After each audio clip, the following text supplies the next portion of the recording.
Now joined by Micah Awe, the leading tackler in the CFL last year, a linebacker for the Calgary Stampeders, and innovator. We'll get into that a little bit later. Micah, welcome to the show. Thank you. Appreciate it, Jim. Now, we've talked a lot over the last few years about amateur football development, your path, your background. Let's start with your background. First of all, you've gone from the D team to professional football. Take people through that. Yeah, I mean, I'll be pretty straightforward. I learned about what they call the eyeball test right away in football. I was in seventh grade.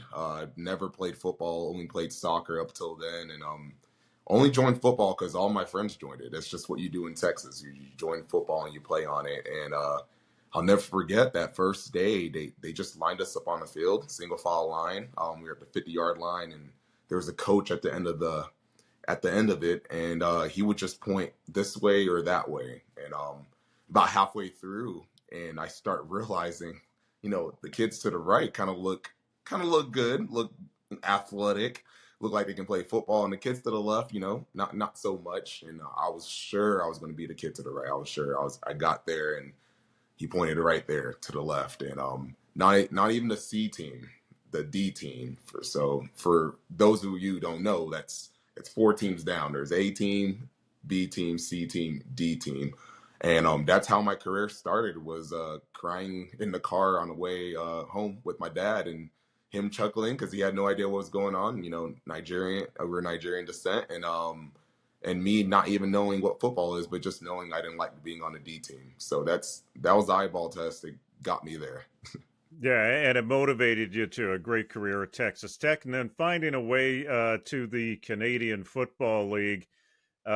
Speak to people about the tour of Canada that you've taken through the CFL, because there was a saying that popped up about, I don't know, 30 years ago, that if you want to see Canada, be a CFL player, because you could really make the tour through free agency, can't you? Yeah, I think I'm the number one guy on that for sure. I think 6 out of 9 teams, technically Winnipeg in the Phantoms COVID year. And at the very end of it, or near the end of it, I have a Canadian baby to show for it. So, been all around. Obviously, it's not your number one choice to move around. That's never an athlete's number one choice. You want to stick to one spot, but things happen just like life. I mean, you could have a great year like I did, BC, but then there's a GM change. And not necessarily that the GM thinks you're bad. It's just they have a different plan. And that happened several times, throughout my career: Toronto, Ottawa, Montreal. So it's one of those things that, I used to look at it and kind of get angry, like, man, like, I know I'm a good player.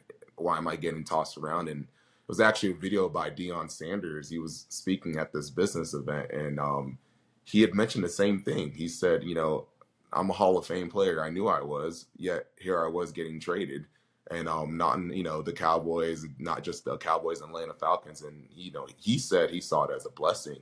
He said there's so many people he met on those different teams that now he has connections with all over the world. So I kind of took that video as like, maybe that's what's going on with me in my career. And, there's life after football, but at the same time, if you weren't good, you wouldn't be on 6 different teams. You just be out of it. You have a Canadian-born child, and I think that's suitable for some of the discussion that we're going to go into, because you and I, over the years, have talked about Canadian talent, Canadian youth, Canadian opportunity, whether it exists or doesn't exist, for athletes to get to the next level coming out of this country. What have you seen through your tour through Canada in terms of the grassroots, in terms of fellow players reaching out, working with the grassroots, or even coaches and organizations working with grassroots? And what sort of potential is there? Oh, number one, talent is just as good. It's just as good. Yes, are there, 50 D1 guys? No, but the D1 guys that are down here are just as good as the D1 guys that are in the South. That's just the period. That's just straight up period truth. there's 100 guys I can name right now that if they were born in Texas, they probably would have went to University of Texas. They probably would have went to Oklahoma State, Oklahoma to play football if they were just born in Texas. So that's how much talent there is up here at the grassroots levels, and it's one of those things that it's kind of like a shame that it's 2024 and people can't find what they need. And when I say people, I mean scouts and coaches. We went to the moon in 1969, so we found the moon. You'd be able to think we'd be able to find every single D1 athlete in Canada, but that's just not the case right now. But the talent is definitely there. Do you think that Canadian athletes need to leave the high school system up here early and go to an academy in the United States? I mean, I saw this past weekend in the NFL a good case study with two running backs. You had Chase Brown, you had Chuba Hubbard. Chuba Hubbard stayed up here and then found a way to Oklahoma State and led the NCAA in rushing. Chase Brown, winner of the Cornish Trophy, was the leading rusher in Power Five conferences. He's playing on Sundays too, but decided to make the hop down to an academy out of London, Ontario, to stateside. Uh, does every Canadian athlete need to find that path now that Chase Brown took, or can they stay in Canada? Oh, absolutely. No, they don't need to go. It's one of those things that because of Chase Brown, because of Truber Hubbard, because of many other Canadian athletes, there are colleges, big colleges, looking now in Canada, and not just high school but youth sports. And I have prime proof of that. On my app, Purpleshift, we had a kid who Devin Cromwell, who was at playing at Guelph, and he out of nowhere 3 years ago jumped a 39.4-inch vertical on Purpleshift. I had no idea who he was, and now he's at Texas Tech. And I talked to the Texas Tech GM, and he loves him, and not just him as an athlete because he's a super athlete, but as a character as well. So it's one of those things where there's different ways to cut the pie. You don't have to go one way, but the main thing I would say for kids or anyone is same thing my high school coach told me, who was like a second dad to me, was and I'll say it in the story. It was my senior year of spring football, which is what we have in Texas every spring. We have just basically just practice within inter squad practice. And I was coming off the field on my last practice, and my high school coach, Coach Samples, said, "Hey, Mike, are you going to any camps?" I said, "No. I mean, I was all district. I was a pretty good linebacker." And he said, "Well, if you don't, go to any camps, you're going to be twiddling your thumb your senior year because you're not going to have any offers." Main point being, you got to put yourself out there, whether it's YouTube, Instagram. You got to find a way to network yourself, because the old adage of if you're good, they'll find you.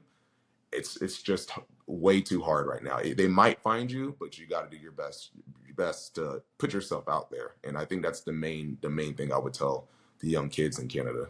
There are waves of putting yourself out there, though. I mean, I think if we go back about 7 years ago, there was the huddle video explosion where people could find highlights, and coaches and recruiters could find highlights through that. Social media was another component, and an item that you've worked on that's been, I'd say it's more than just a passion project. I think it's quite innovative. Is Purpleshift. You mentioned that it's an app that is really based on recruiting, data sorting, and some very interesting AI technology that makes it easy to track measurables. And one of the things that I've been very impressed by through your effort is that your initial focus was on Canadian athletes.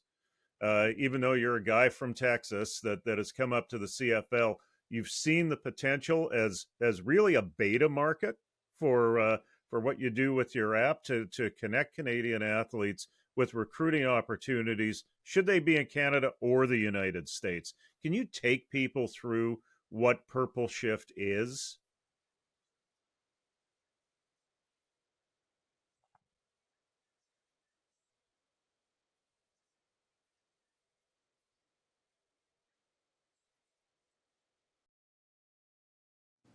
Yeah, I mean, Purpleship is pretty simple. I mean, it connects athletes to coaches in a way that just hasn't been done yet. And it's pretty simple. I call it like almost like the Airbnb or VR or Zillow of football. So if let's say you're getting Airbnb and you're looking for a house somewhere in Texas, 3 bedrooms, 2 baths, and a pool. You go on the app, you put all your filters, you sort, and then you click search, and boom, here comes all the houses that fit your criteria. Well, that's what these college coaches are doing currently on a Purpleshift.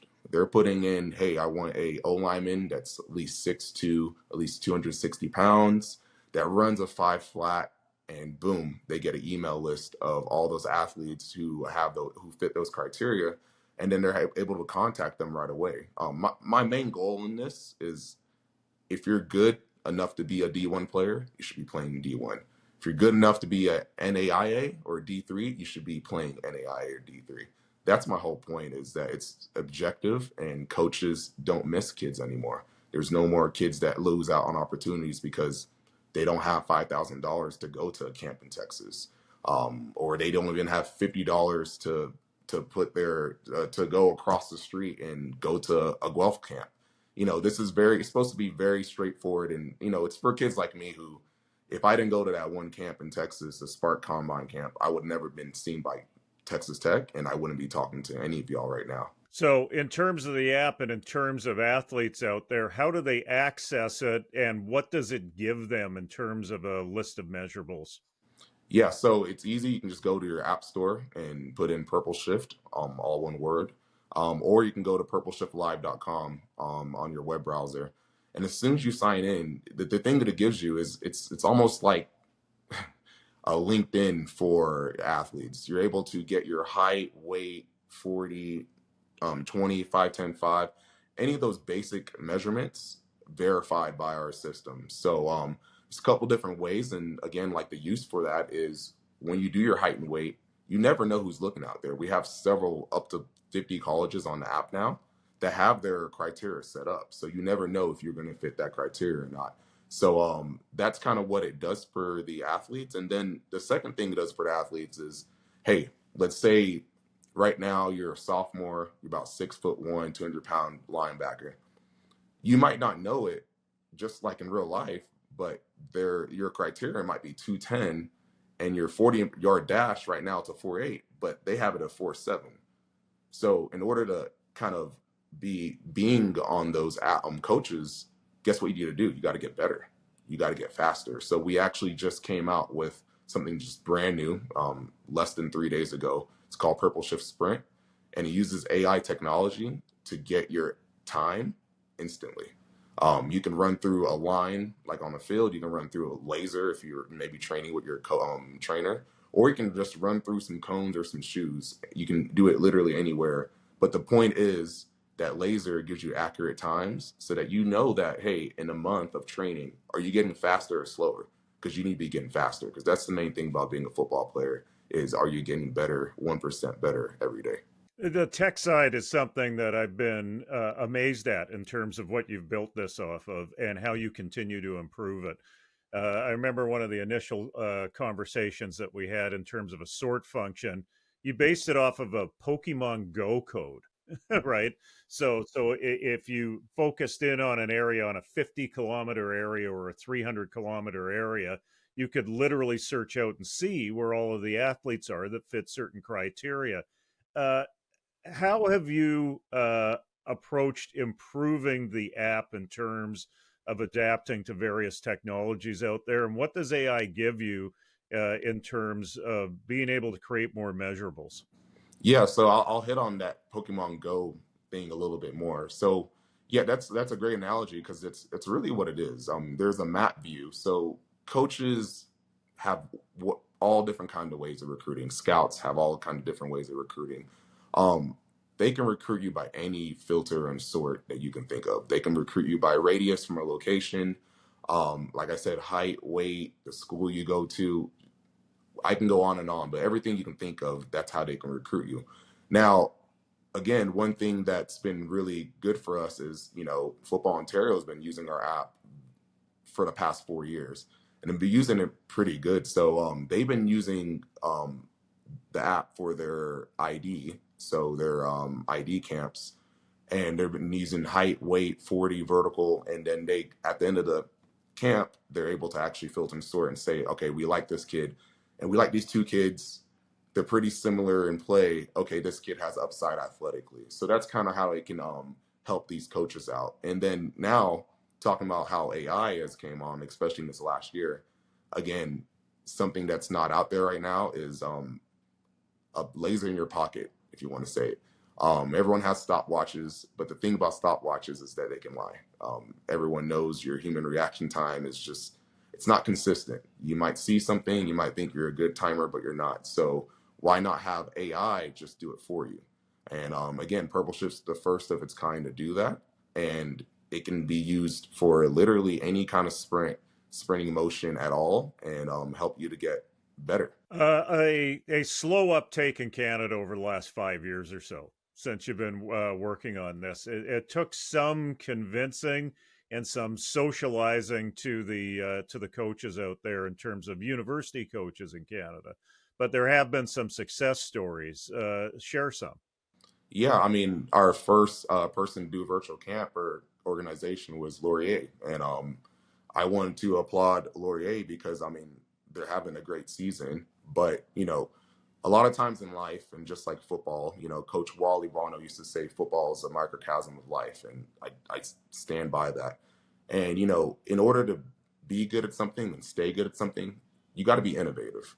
And that's what Laurier did.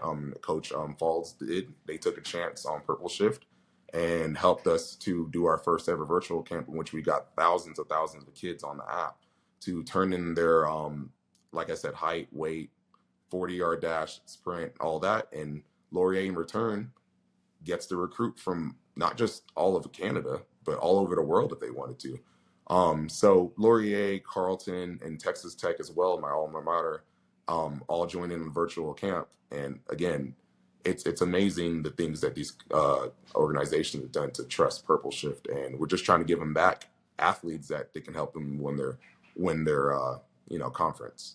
What's next for you after the conclusion of this CFL season? Are you going to work on town number 7 in Canada, or are you committed Calgary Stampeder?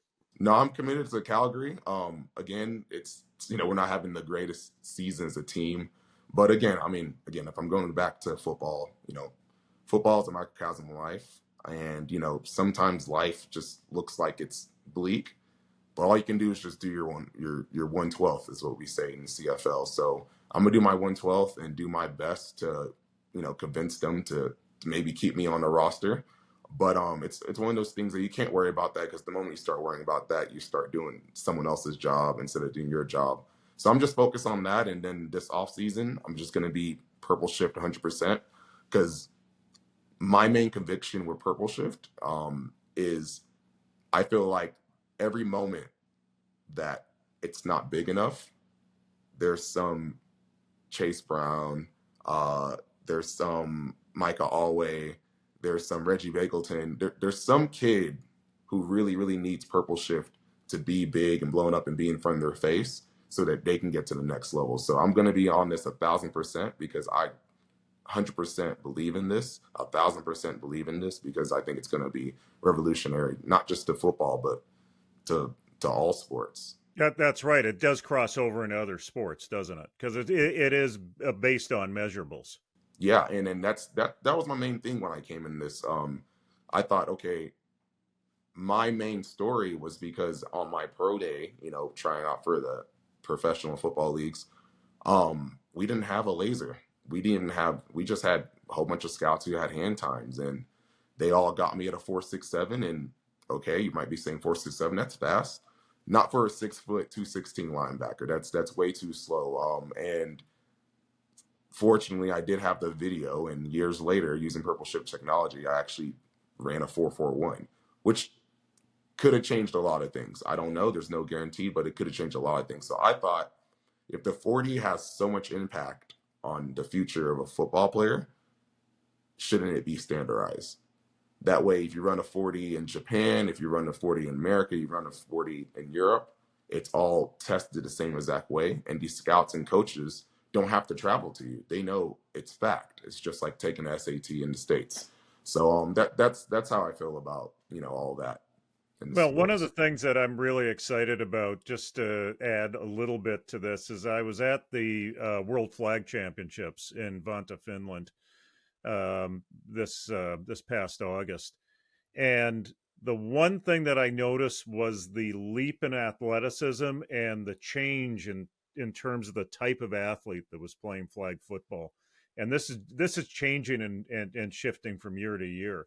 And an app like yours probably gives national associations like Football Canada or USA Football the ability to define what it is in terms of having a great flag player. We don't truly know what makes a great flag player, but somewhere in that data from Purpleshift, I believe that the answer can be generated through that.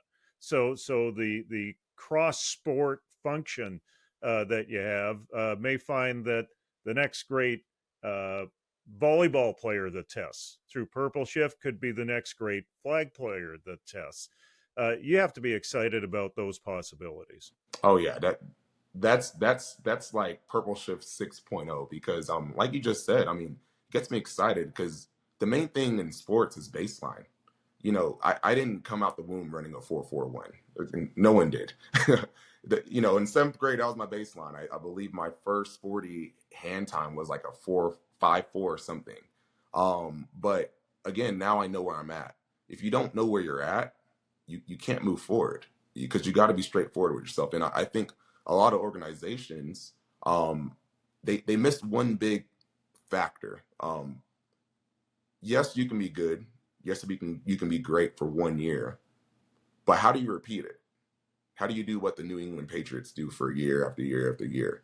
It can't be just a feeling and, oh, I see this kid, I feel like he's better. There has to be some concrete evidence of, hey, this is the baseline. Most of our star athletes have this, this, and this. That's where we're starting off at because all of them have that. And I think that's what Purple Shift allows, people and decision makers to do consistently. It's not just to be good for 1 year, but to build a dynasty because you have facts. You have facts. And, we have to get these flag football players tested because, especially the best ones, because now we know, okay, the best ones, maybe a 40 is not that important. Maybe it's vertical. Maybe it's broad jump. Maybe it's height. Maybe it's weight. But, that's how you figure out any big problem as a scientist is you just look at the facts. You don't try to finagle it. You just look at the facts and let the facts tell you what the truth is. And Purple Shift can do that with ease. Micah, thanks very much for this. We appreciate your time. Continued success on the football field and around the football field with Purpleshift. Thanks, Jim. Appreciate you.